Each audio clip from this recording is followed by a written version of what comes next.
I have some really exciting news to share. I submitted my building permit today and I am so excited. A little emotional about it, to be honest. I've been working on trying to figure out what kind of home I want to build here, how to do it in a sustainable way, what actually I want to do, and so it's been a long journey, but the plans are done. They have been submitted. Hopefully the permit gods will say yes, you can build your crazy little eco Hempcrete home on Vancouver Island. So which means by this time next year, instead of standing here drinking my coffee and with cold little fingers, I will be sitting in my new living room, nice and cozy, looking out at my very far distant ocean view. And that is really, really exciting. Hi, if you are new here, my name is Jackie and this is my eco endeavor.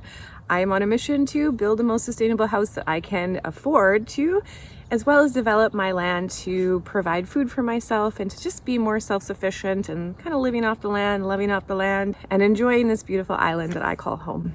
If you are into gardening content, living more sustainably, building a house out of hempcrete, please consider subscribing and share this with other people that you think might enjoy watching some crazy girl from Saskatchewan try to build a house out of hempcrete in BC. Yeah, that's basically what the next videos are going to be about.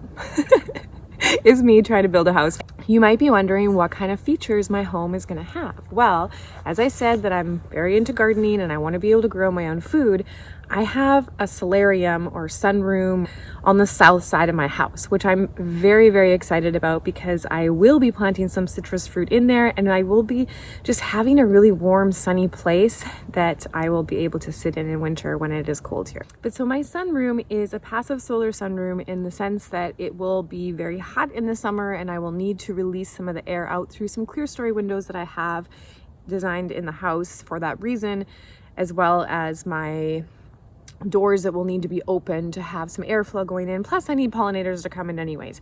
So that is kind of an isolated solar gain space, which I will make specific videos on all of these features later on or as I'm building this house. When you have a passive solar design, the sunlight is blocked with the overhang coming into your windows in the summer when the sun is high and like right up at the top. And then in the winter when the sun is lower, it can actually come into your house and provide that heat and that sun. And of course, the main feature of my house is hempcrete.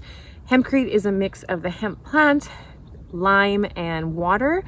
And it is a carbon sequestering material once it is all mixed together that gets harder over time and sequesters all that carbon. So basically by building a house out of hempcrete, you're pretty much already net zero. I will be tracking like the life cycle and carbon emissions of most of the products going into the house when I can find the information. And I'm hoping that by the end, it will be a carbon negative home, and through solar panels and rainwater harvesting that I will have a very sustainable, self-sufficient home. I'll be utilizing rainwater harvesting for potable and irrigation, but possibly irrigation first with then if the need to go through the potable way. Again, the hempcrete, very, very sustainable choice to build with.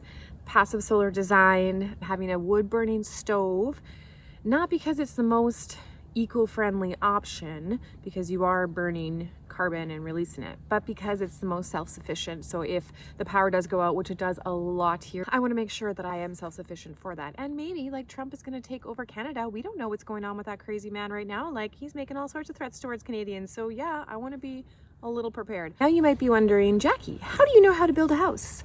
And my answer to that would be, I have no idea.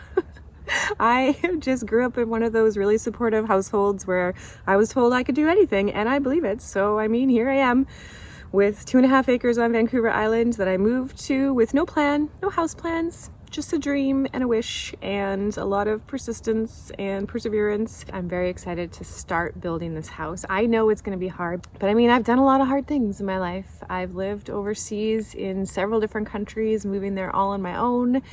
I've traveled all over the place and I love to learn new things. I'm a pretty fast learner. So hopefully building a house will be a fun learning journey for me. And I'm taking you guys along for the ride. So again, please subscribe if you're not already subscribed.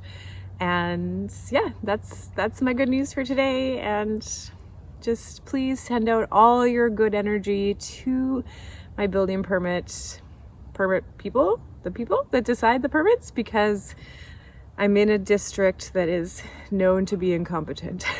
So I should maybe say that, but yeah, please send out good vibes for me to get my permit very quickly. But yeah, let me know in the comments below if you've got any other features for my eco home that you think I should include, or any guesses to what this house is gonna look like. I feel confident. I feel confident that I don't know what I'm doing. That's what I feel confident in, but I'm gonna do it anyways. Yeah, does that make sense? I feel confident that I can build this house. It's gonna be hard. It's gonna be fun. We're gonna do it.